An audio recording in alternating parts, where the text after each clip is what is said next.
Hello everybody, welcome back to Firefield Junction. Good morning, evening, afternoon, whatever time of day it is that you're watching this. Welcome back, hope you're doing well. And as you can see, once again, the camera's rolling once again, and another model has landed in front of the camera for us today. So it must be review time again, I suppose. But yes, as you can see, there's another loco for us today to look at. Hornby, as you can see. I can't remember if it's been a while since I've looked at Hornby loco. I literally cannot remember what I've reviewed recently, but I suppose that's just down to my bad memory. But yes, we've got another Hornby loco for us today, super detail, and yes, that is correct. It's super detailed loco. And as you can see, and as you've already and as you already know because you've read the title and everything, we've got a Class 60 for us today. It's been quite a while since I've looked at a Class 60. I have looked at one quite a while ago now, the EWS version, the factory factory sound EWS version. That was the last version that I looked at, but it's been, I think it's been over a year now since I've actually looked at Hornby Class 60. So I suppose it's quite nice that I'm doing another one because it's been a while since I've looked at one, and I suppose hopefully I've improved since I did that video, because I think it was one of the first reviews that I ever did. So hopefully this one will be a bit better than that one. At least I hope it will be. As we can see, the one we've got today, this one is 60007. It's in the DB Cargo UK livery, so we've got the nice big splash of red, a bit of grey, and then, well, more grey on the roof. This one has the switch on to safety branding, and it's named the Spirit of Tom Kendall, which is quite nice. This particular one obviously is still running. Obviously not all of the Class 60s are still running, unfortunately, but this particular one is still running, obviously still in this livery, still with this branding and the same name and everything. I just had to get one of these. I've had this loco for a little while, but you just haven't seen it because this particular model, like most of my pre-owned models, this particular model came from Hassan's, but unfortunately, when it arrived, there was quite a serious issue with it that was not listed in the description of the model, which was quite annoying. Basically, the motor had failed, which was a bit of a shame. Basically, when I put the loco onto the track and I went to run it, it would just cause the controller to short out, because this model, by the way, this model has got a sound decoder in it as well. I'll go into more detail on that later, but this one is DCC sound fitted. It's obviously a DCC ready model, but this particular one has been fitted with a sound decoder by the previous owner. But yeah, going back to what I was saying a moment ago, basically when I put the loco onto the track and I would go to run it, it would just cause the decoder to short out. It would short out the controller, and I would basically get nothing. When I ran it on DC, because I did decide to test it on DC as well, just to make sure the decoder wasn't the issue, it would run fine at low speed, but as soon as I applied a high amount of power or full power, the controller again would just short out. And when I investigated further, there was smoke pouring out of the motor, and that's obviously very, very bad. So yeah, unfortunately the motor had come to the end of its life. I can kind of see why, because this is a fairly old model now.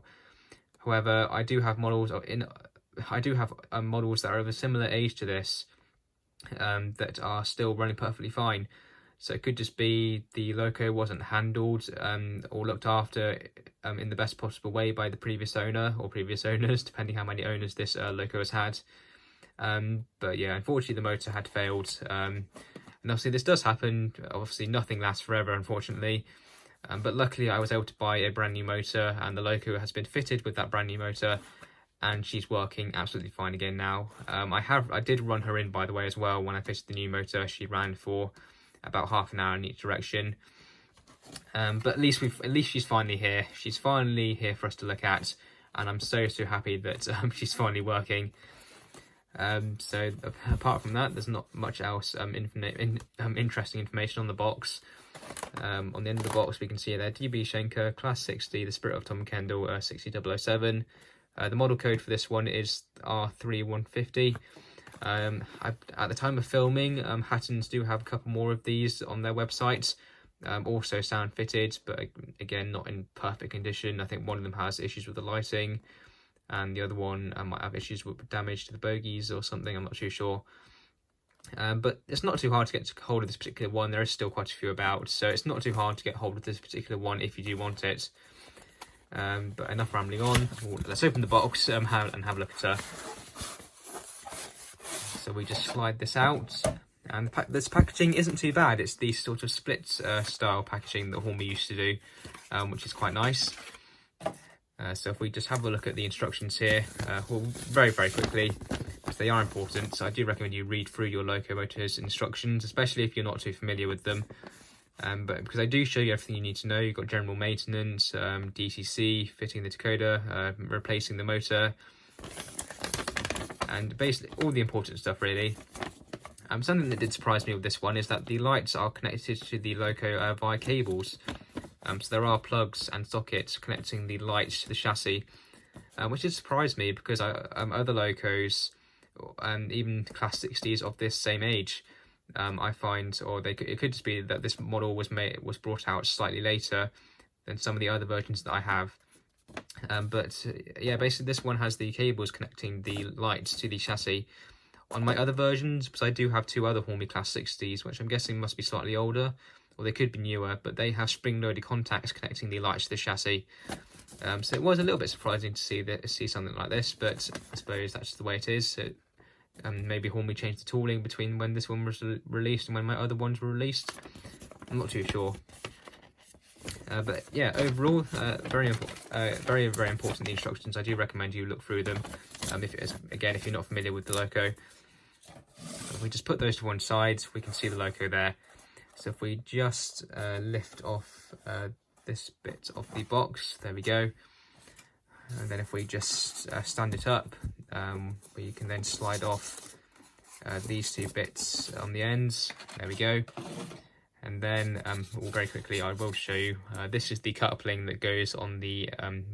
It's only got a coupling on one end at the moment, which is fine. But the coupling, unfortunately, you can't have the coupling on the loco when it's in the box. So I just took it out and put it in here. But yeah, it's a nice NEM pocket, which is nice. And I've got a tension lock coupling in there for the moment. But if we go back to the loco, again, if we just lift off this top piece of polystyrene, we can then grab hold of the loco. And oh my gosh, she is heavy. Really heavy. There we go. As if I just turn her upside down, the coupling that I was talking about, it just clips into that little bit there, into that pocket there.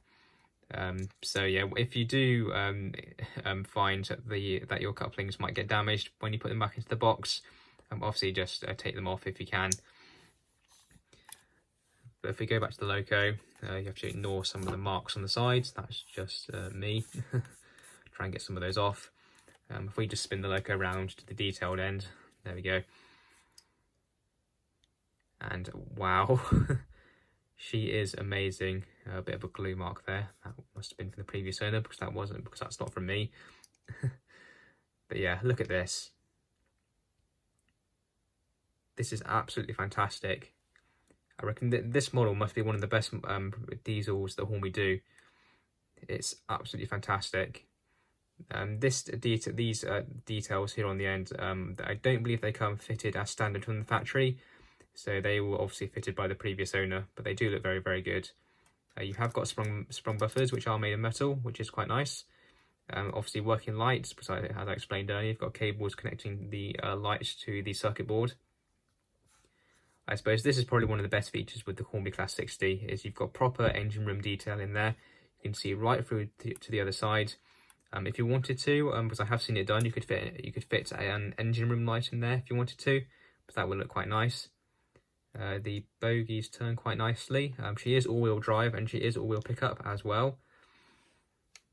We will just check that there are no traction tyres. Yeah, no traction tyres. That's very good, because we don't like those. And this model, obviously, it really doesn't need them. Obviously, it's a top-of-the-range model, and I suppose the main reason is it's really heavy. To us, this must be one of the heaviest models you can buy. It is so heavy. There is so much weight to this model. But obviously that's good, because again, in real life, these locos are incredibly strong. Quite thirsty on the fuel, but they are incredibly strong locos, obviously in real life and definitely in model form. They are so powerful. We can see the switch on to safety branding there. It looks quite nice. This particular one didn't come with nameplates, but I'm guessing if the model was brand new, I'm guessing when the model was new, it probably did come with etched metal nameplates. But when I bought it, it didn't come with any. But you never know, if you buy this model, it might come with them. But I'm guessing it would have come with metal nameplates from the factory. I don't see why it wouldn't have. The other end, it looks just as good. We've got separately fitted wipers, and we've got the horns as well, which look quite nice. The doors do open on this model. All 4 doors open, which is a nice feature. Obviously, it's not. There's not really any point of having them, but it's nice that they're there. It looks more realistic. We've got the steps there, and again the other bogie. The underframe detail it's okay. It's not too bad. Obviously, there's not much colour to it, but at the end of the day, these locos don't have a lot of colour on their underframes. But any colour is there. We've got some warning signs there. You've got some red there on what looks like a little valve, maybe for the fuel or something. I'm not too sure.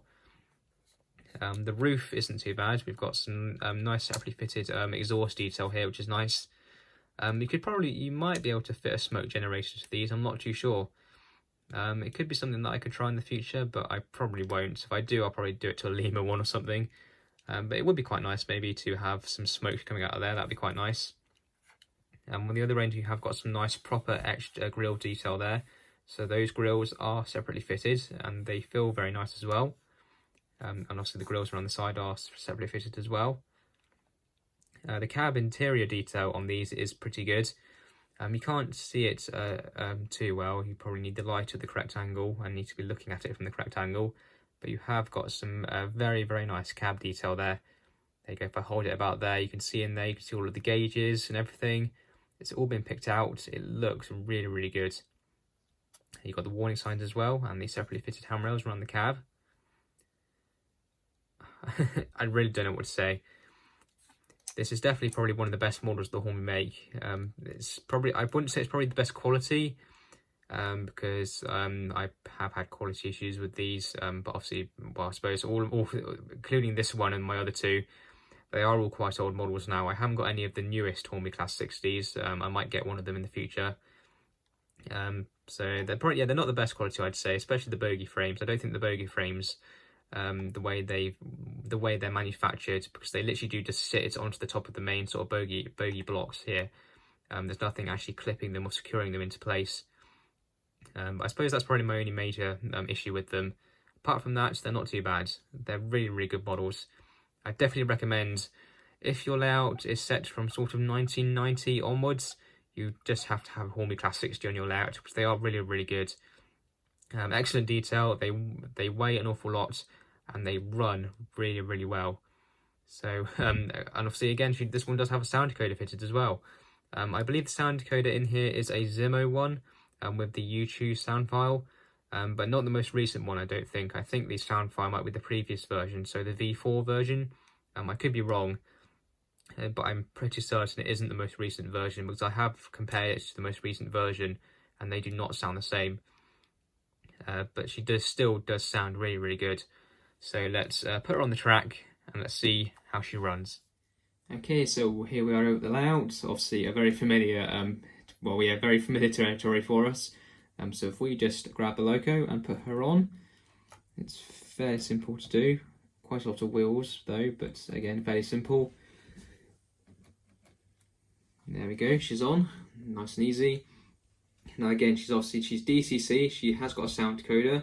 So if we just select her number, I believe she's 62, yes she is.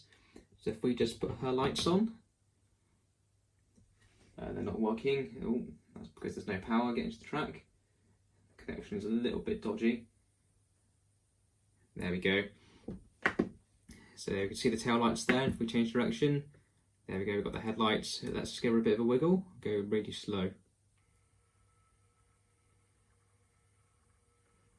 Give her a bit more power. She has been sat in her box for a little while, probably a week or 2. So she might be she is a little bit cold. We'd scared to go back and forth a bit, get some oil around the gears. They'll warm up a little bit. Get it to come back this way again.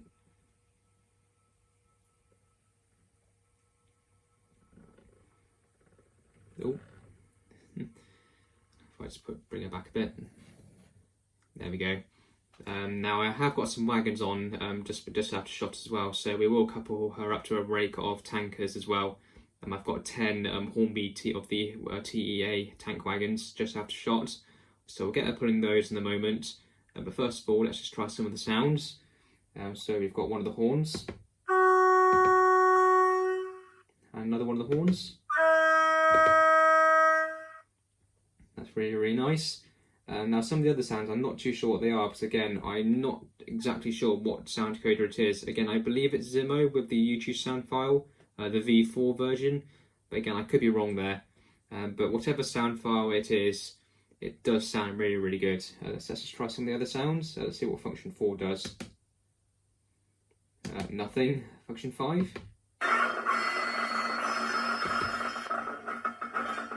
Got some nice flange squeal there, that's not too bad. Let's try function 6. That doesn't do anything. 7.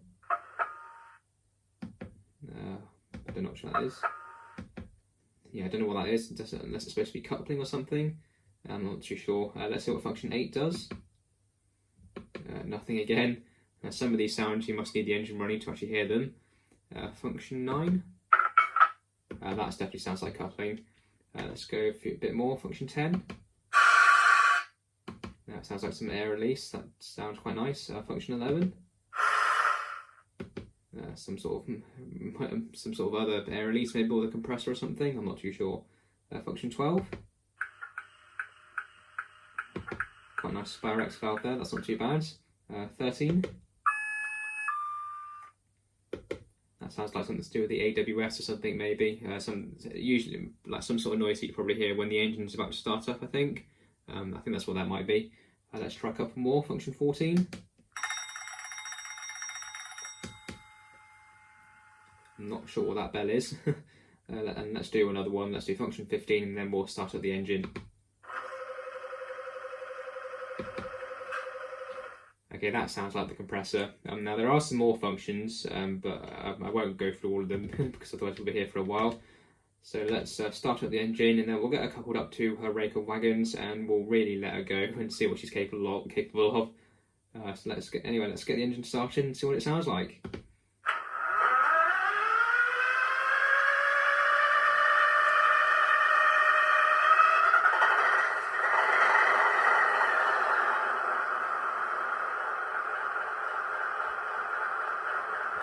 Let's just give her another wiggle to see what she's like.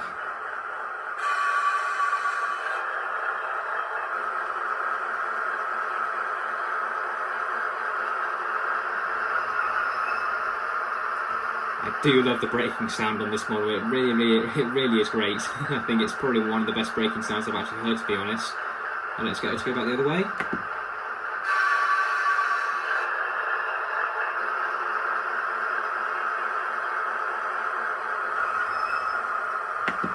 Oh, fantastic. Definitely one of my favourite locos to date on the layout. Really, really good.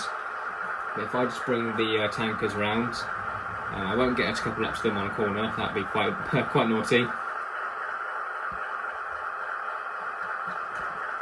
And the coupling on this loco does seem to sit off to one side slightly, which is a little bit weird. It might just be something to do with the spring or something. But if we just get her coupled up, there we go. Hopefully the coupling being slightly off centre won't cause any problems, because these tankers, they're not incredibly heavy, so it doesn't take an awful lot for them to derail, but hopefully she'll be fine. So let's get her going and see what she's like.